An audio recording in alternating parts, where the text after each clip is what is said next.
So hello guys, at bumili tayo dito sa online ng LED lights bulbs na ang brand nito guys ay Novsight. At ito guys yung N68 nila. Then tetestingin natin yung kabit dito. Kasi LED din naman to, pero di ako nalilinawan doon sa ilaw niya. Yan, tingnan nyo guys yung ilaw niya. Yan, ito guys yung kakabit na LED dito. Yan, ganyan yung low. Yan guys yung low and high. Yan, titingnan natin guys pag magbabago mamaya pag kinabit natin tong Novsight na to. So kabit na natin guys, at H4 nga pala to. So let's go. Yan, counting ano lang, review lang. Yan sa itong, kasi pag sobrang dilim guys, talagang hindi rin siya kahit saka malapit lang ilaw niya. So kabit na natin. At so makikita nyo guys, nabuksan na natin yan. Makikita nyo naman H4 yan. Then napakaganda ng ilaw natin. Makikita nyo, angas oh, makikita nyo. Yan, medyo mabigat din siya. Ang ganda guys oh. Yan, ayan, tetestingin natin siya mamaya.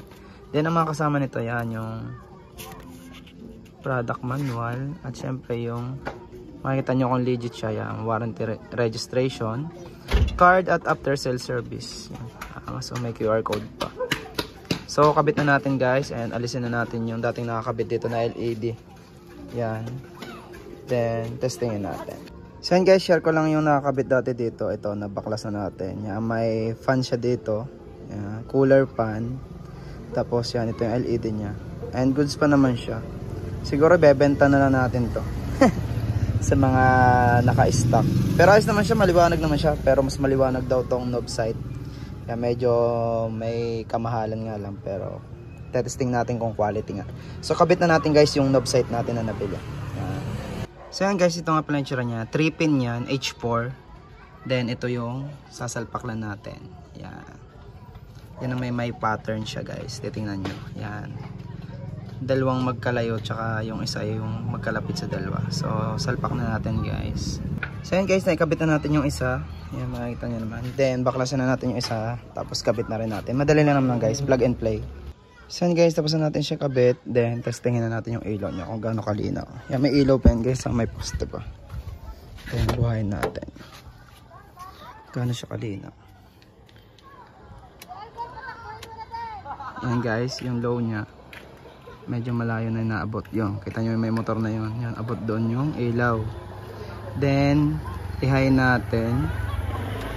Yun, napakaliwanag oh. Hanggang doon yung high, kita nyo. Yan, yung high niya nandoon. Kasi yung high ko dati hindi ganyan kalinaw. Ang low natin. Yan oh. Ganda ng ilaw niya. Para sa mga gusto guys, umorder nito yan. Wallet ito. Then yung link guys ilalagay ko lang dyan sa comment section at sa description. Yan. Dito na guys matatapos ang ating vlog. And drive safe always yan oh. Kahit may ilaw yan guys, napakaliwanag oh. High. Layo ng dating doon sa tumatakbong bata. And low. Yan, liwanag.